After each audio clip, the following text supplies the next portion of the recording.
Hello and a very good evening. You're watching Rajya Sabha Television. This is Verdict 2013. I'm Frank Pereira. Of course, it was a big day in Chhattisgarh, and for the people of Chhattisgarh today, the second phase of polling came to an end. The fate of the candidates in the state has been sealed. We'll get you all the details in just a bit, but first a look at the headlines.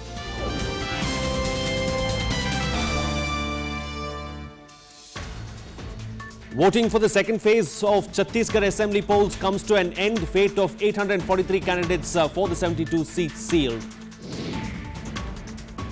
Record voter turnout in the second phase of Chhattisgarh polls. More than 74% of voters exercised their franchise.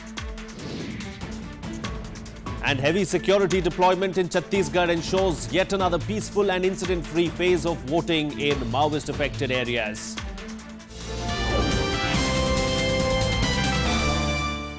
Well, voting for assembly elections in Chhattisgarh came to an end at 5 p.m. today. 72 assembly constituencies went to polls in the second phase. More than 74% voters exercised their franchise, exceeding the figures in the last assembly polls. The results will be out on December 8th. And here's a look at how Chhattisgarh voted today. Chhattisgarh voted in the second phase of assembly polls today for the remaining 72 constituencies in the state. Around 80,000 polling officials and over 1 lakh security force personnel deployed across the state ensured yet another peaceful and incident-free phase of polling. Heavy security was deployed over threats of Maoists trying to create trouble in Mahasamund, Gariyaband and Damitri of Raipur division, bordering Odisha in Jashpur, Raigarh and Ambikapur in North Chhattisgarh during the polling process. But the turnout of voters was not as encouraging as it was in the first phase of polling, when the Maoist-affected part of the state saw a record 75% polling. However, women and young voters came out in large number to cast ballot. First time vote देना क्या होता है ये मुझे आज feel हो रहा है, बहुत ज्यादा अच्छा लग रहा है। मैं आज पहला वोट डाली हूँ, मुझे बहुत खुशी हो रहा है और मैं यही सोच के डाली हूँ कि इस बार जो भी आए हम आम जनता को समझे और हमारे लिए सक्रिय अपना कार्य करें। There were a host of candidates in fray among 843 whose fate was decided today. The incumbent Chief Minister Raman Singh expressed happiness over enthusiasm of voters. बहुत जबरदस्त समाचार आ रहे हैं, उत्साह का वातावरण है। मतदान में महिला और युवकों की बड़ी भूमिका है। उम्मीद करते हैं कि पिछले चुनाव से इस बार मतदान का प्रतिशत भी बढ़ेगा और प्रतिशत बढ़ने से भारतीय जनता पार्टी की जीत और सुनिश्चित हो जाएगी। With 90 seats in the assembly, this phase of polling holds the key to who will ultimately form the next government in the state. Earlier in 2008, it was a tie between the traditional rivals, Congress and BJP, in these 72 seats. Both won 35 seats each, while BSP won 2. It was in the Maoist-affected districts where the BJP had managed to edge out Congress in the last elections. They won 50 assembly seats overall, while Congress managed to add only 3 more seats to its overall tally. All eyes will now be on December 8th for the results of the Chhattisgarh assembly elections. Bureau Report, Rajya Sabha TV. Well, the Election Commission ensured yet another peaceful phase of polling in the Maoist-affected state today. This was probably the toughest 2 phases for the poll panel, which worked tirelessly to ensure Maoists could not disrupt the poll process. Let's listen in to what the Election Commission had to say after the Chhattisgarh polls. To describe the poll as it was a very peaceful poll and marked by very impressive voter turnout, and then the voter turnout put together is the highest ever so far. I'll give the details. See, number of assembly constituencies that went for poll today, 72. Number of districts involved, 19. And total number of electors, 1,39,75,470. Well, let's now go across to our correspondent Kriti Mishra, who joins us on the phone line with more, of course, from the ground. Kriti, second phase of polling saw an extremely high voter turnout. Take us through what happened during the second phase of polling in Chhattisgarh. Right, Frank. Polling was more or less peaceful. Just that EVMs were changed in 10 polling stations due to some technical glitch. Skirmish was reported from Saja district where there was some kind of fight between the CRPF personnel and the voters. Even some altercation was reported from Baharatpur, but overall it was very peaceful. Around 3,000 surveillance cameras were there, 80,000 election commission officials were there, around 18,000 polling booths were there. So we can say that free and fair elections did take place today in the second phase of Chhattisgarh Assembly elections. Frank. The biggest threat as far as the second phase of polling was the threat that was posed by the Maoists, and this particular phase too has gone through without any very major incident as such. Clearly, of course, the Election Commission has done a great job on the ground, but what is it that the voters are expecting from the next government in the state? Right, Frank. You rightly said that Naxal threat was a big issue, but interestingly, the Naxal-affected area, if I talk about Ambikapur, saw 66% turnout, Mahasamund saw 66% turnout, and Garyaband, the most interesting point, saw 77% of turnout. And in fact, it was just 2 days back that we saw some kind of permeation of cartridges and explosives, and security personnel had intensified security out there. So when I talked to the voters and took the sense, basically they wanted infrastructure development. They wanted a government which could give them governance which is free of corruption. There were issues related to health. There were issues related to, educational institutions. And women in particular wanted the next government to ensure security for them. Frank. All right, do stay with us on the phone line. Kriti will come to you for another update in just a bit, but let's quickly listen in to what the Election Commission had to say. The final press conference there of the Election Commission coming out of Chhattisgarh with the final tally of the voter turnout and everything that happened today. Let's listen in. We would like to describe the poll as it was a very peaceful poll and marked by very impressive voter turnout. And then the voter turnout put together is the highest ever so far. I'll give the details. See, number of assembly constituencies that went for poll today, 72. Number of districts involved, 19. And total number of electors, 1,39,75,470. At 5 p.m., which we gathered, the poll figure comes to 74.70%. This is a tentative figure as of information available at this stage. 74.70 percentage in these 72 constituency. For this constituency, the 2008 polling percentage was 71.09.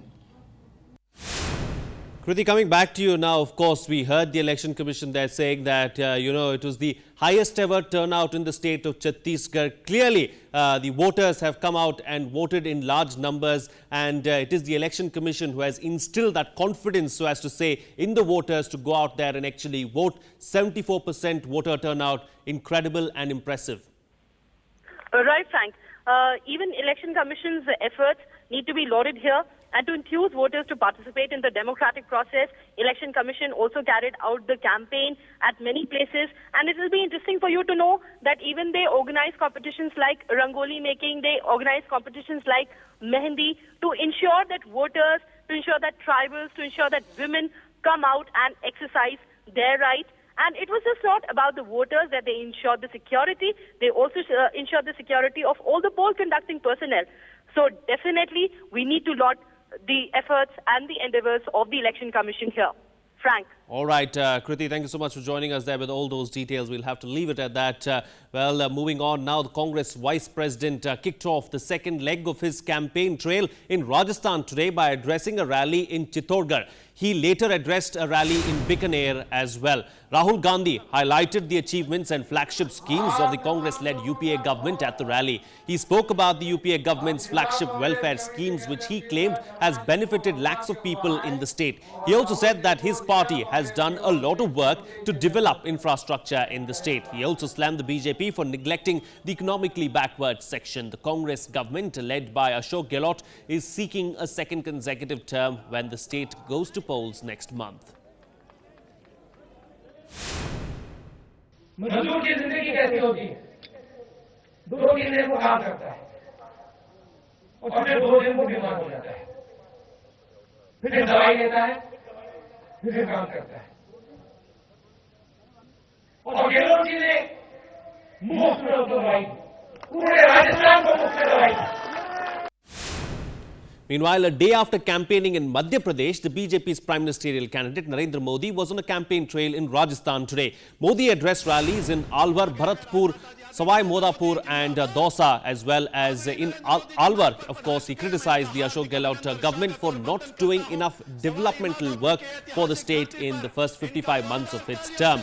Modi compared the state of affairs between Gujarat and Rajasthan, holding Gehlot responsible for bad condition of roads, water shortage and pollution. He appealed to the voters to elect the former Chief Minister of the state, Vasundhara Raje, back to power. BJP is looking to return to power after 5 years in the state. Rajasthan will go to polls on December 1st. चुनाव में राजनीतिक दलों को अपने कार्य का हिसाब देना होता है, लेकिन मैं हैरान हूं, कांग्रेस पार्टी का अहंकार 7वें आसमान पर चढ़ा हुआ है। वे जनता को अपने काम का हिसाब देने के लिए तैयार नहीं है। Well, let's now shift focus to the other states where assembly elections will be held this month. Mizoram will be the only state going to polls this year that will have more women voters than men, but not a single woman has been elected to the Mizoram Assembly in the last 25 years. The situation does not appear different for the November 25th state polls, as the two main parties, the Congress and the Mizo National Front, have named only one woman candidate each.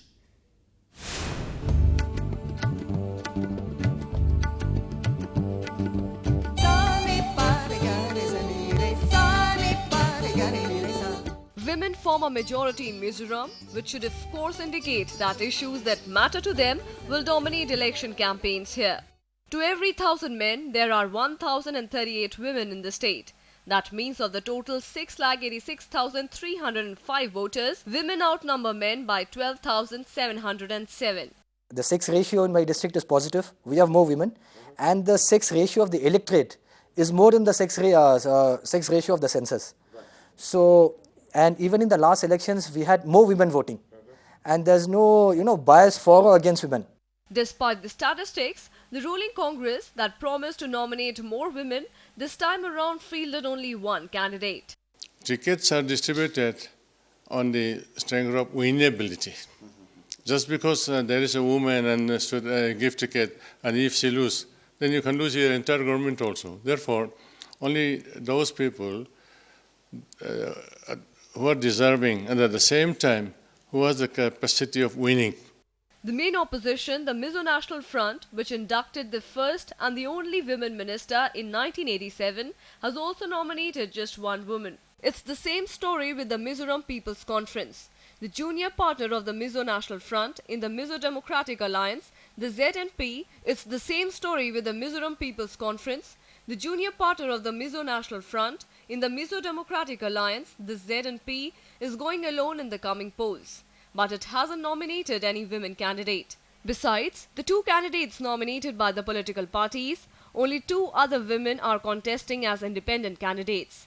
So far, only 3 women, one in 1979, one in 1984 and one in 1987, have made it to the Mizoram Assembly. And of the 3, only one managed to become a minister in 1987. Amritanshu Rai with Bureau Inputs, Rajya Sabha TV, Aswal, Mizoram. Well, half of Mizoram's population lives in the capital city of Aizawl, and majority of the voters are women. The failure of the Congress to firm up an alliance could impact its performance here in the forthcoming assembly polls. The opposition parties, the Mizo National Front, the Mizoram People's Conference and the Mizoram Democratic Front, have formed an alliance called the Mizoram Democratic Alliance. The Congress is banking on its flagship program, the new land use policy, to win the hearts of the voters. Here's a report.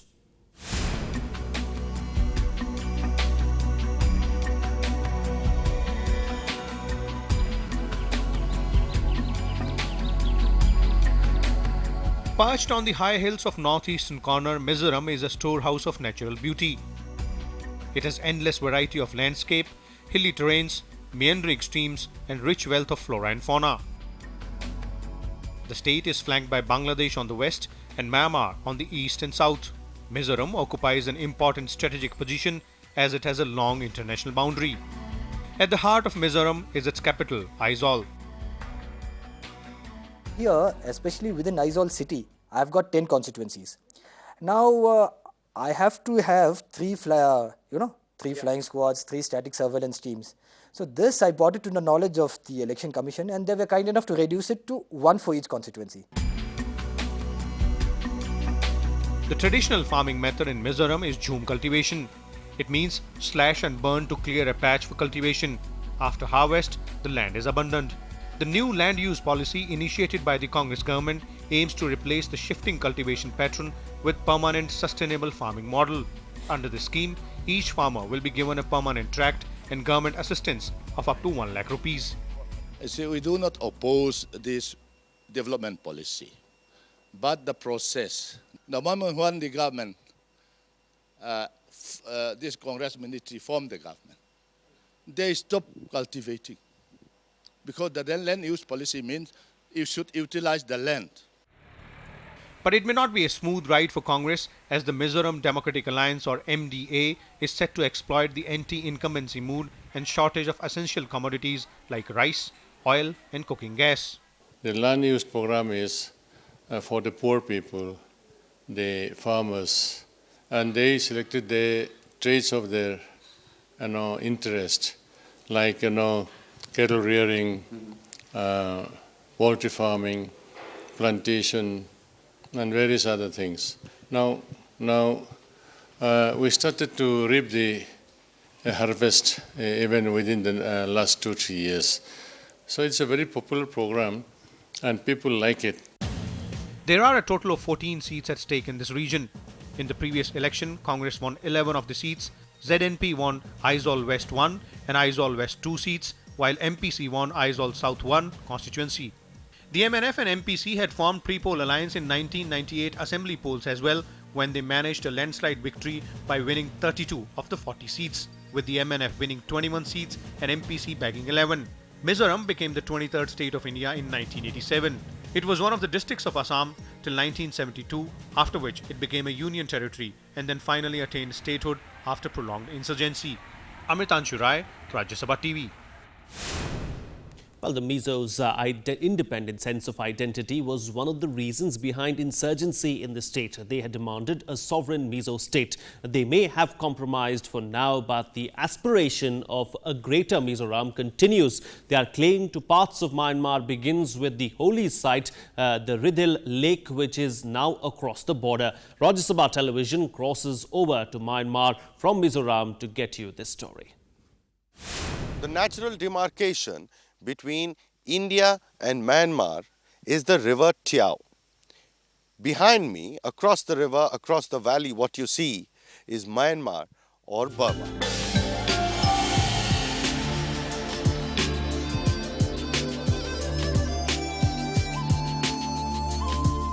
At just 22 kilometers inside Myanmar from the border is legendary Ridil, a beautiful heart-shaped lake believed by Mizos to be the passage of the souls. The lake is unique because the water here is constantly clear. Despite no external inflow or outflow, it has invoked many interesting folk tales. I'm in Rikhodar village in Myanmar. This lake is considered sacred by the Mizo people because for them this is their pilgrimage site. The lake is in the shape of a heart, and before independence, that is 1947, this lake was part of the Mizo land. Historians believe that the Mizos are a part of the great wave of the Mongolian race spilling over into eastern India centuries ago. They entered into western Burma when they settled around the 7th century. They finally began to move across the river Tiao to India in the middle of the 16th century. They came under the influence of British missionaries in the 9th century, and now most of the Mizos are Christians. They still retain their tribal way of life, and the belief attached to Ridil Lake is an example. All the people across the Myanmar in the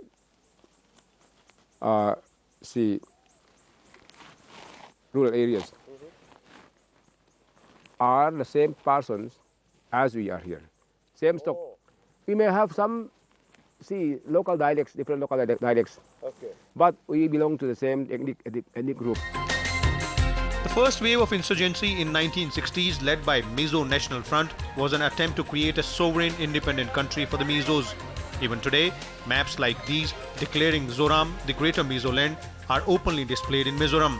The one in pink denotes the present Mizoram areas, whereas the one in green include parts of Tripura, Manipur, Bangladesh and Myanmar. This new state is what the Mizos aspire to attain someday. Amitanshu Rai, Rajya Sabha TV. Well, it's time for a short break now, but we'll be right back, to stay tuned. Welcome back. You're watching Verdict 2013. From Mizoram now, let's shift focus to Madhya Pradesh, where several tribal-dominated areas will go to vote on November 24th. These areas are suffering from backwardness and unemployment. In our first story, we take you to Panna district in Madhya Pradesh, where people lack job opportunities. The district has the highest level of migration, and the voters want the leaders to work for the development of the district. Panna district lies in the Sagar division of Madhya Pradesh. It was originally built by Gonds and was made the capital city of Bundelkhand by Bundela Rajas. Panna has India's only man-made forest conservatory, the Panna National Park. It is the source of revenue for the tribals in the region. Panna is also the only diamond city of Asia. The diamond factory, maintained by National Minerals Development Corporation, is one of the major tourist attractions here. Panna National Park in the Panna district is a lifeline for those who are depending on tourism. But for those who are demanding development of the district and also a railway line, are facing difficulties between the forest department and the revenue officials in the district. Panna district has the largest labour migration. Labour travel to states like Karnataka, Haryana and Delhi for job opportunities. The BJP and the Congress both are promising the locals to provide employment opportunities in the district itself. Two ministers representing Panna in Vidhan Sabha as ministers, and they have done nothing. That is why I am for Congress, because they would after 10 years come and develop Panna. पन्ना के अंदर agriculture का काम सबसे अधिक है। हमने एक विधानसभा में सिंचाई का बड़ा काम किया है। पन्ना विधानसभा हमारी अछूती है, तो सबसे पहले पन्ना विधानसभा के अंतर्गत हमारा रुंज डैम, मझगांव डैम, इन डैमों को पूरा करा के इरिगेशन का काम करना हमारा मस्ट है। There are 3 assembly constituencies in Panna. One of these is reserved for ST category. The Congress won the Panna seat in 2008 elections by a margin of only 41 votes.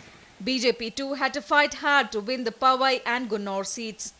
Congress की बहुत अच्छी स्थिति है, क्योंकि पवई से मंत्री विजेंद्र प्रताप सिंह थे, उनका काफ़ी विरोध है, उनने पन्ना के विकास के लिए कुछ किया नहीं है, तो पवई और गुनौर क्लियर जीत रहे हैं। हमारी बहुत अच्छी स्थिति है। पन्ना में टक्कर है, लेकिन हम तीनों सीट जीतेंगे, ये मुझे विश्वास है। In Panna we have 3 assembly constituency and all of them together constitute around 6,90,000 voters. We have as per the ECI directions, we have tried every measure to increase our voter turnout this election. Panna district has connectivity problems. It doesn't have a railway line. Political parties have been promising to connect the district by rail for several years, but the project hasn't seen daylight yet. With Rajkamal Rao in Panna, Bureau Inputs, Rajya Sabha TV. Well, Panna is not only known for its tiger reserve, it is also famous for its diamonds. Though mining in the forest area has been banned, locals still mine the precious stone illegally. To escape legal action, the tribals now demand a policy to mine diamonds and sell them to the government.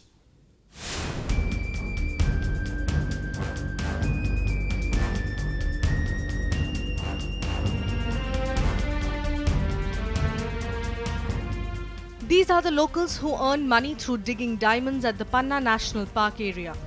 They are neither farmers nor plantation department workers. They have been mining diamonds illegally for years now. कोई दिक्कत है आपको यहाँ पे? अब fast वाले आते हैं। This labor, who refused to disclose his identity, is mining in the forest for a year now. He is aware that diamond mining in forest is illegal, but says he has no option. There are several others in the area who are used for illegal diamond mining. Kinni Ghat area near Panna district has diamond reserves. People and villagers nearby this place come here daily and search for diamonds, for the single hope that one day they'll get one diamond which can change their life. Locals are aware of the risk of mining in the forest. They are fully aware of the law. But they say that it is worth a risk as a single diamond can change their life. Locals identify the diamond treasures through traditional methods. They dig the forest and collect the stones that can have the diamond in it. These stones are crushed and washed in a closed area. They search every single stone to find diamond. पूरे पन्ना जिले में पत्थर उत्खनन और हीरा उत्खनन एक ही रोजगार है। इसके लिए क्या होता है कि फॉरेस्ट और रेवेन्यू का जो विवाद है, उस विवाद में फॉरेस्ट वाले खोदने नहीं देते, रोजगार करने नहीं देते, रेवेन्यू वाले उसके पट्टा बना कर दे देते हैं। ये विवाद 10 सालों से चल रहा है। Panna has been a great reserve for diamonds and locals used to collect diamonds and sell them in the market. It used to be a regular employment for them. But ever since NDMC and Forest Department has taken control over the forest, the locals have lost the right to mine here.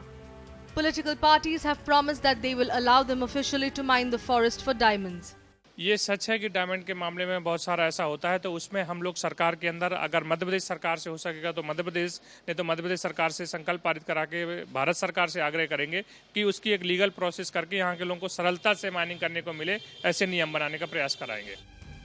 With virtually no other choice of employment in the region, people living here depend on diamond mining to earn their living.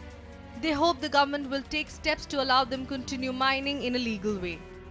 Panna district has ample forest and mineral resources, but these resources were never utilized for the welfare of this area.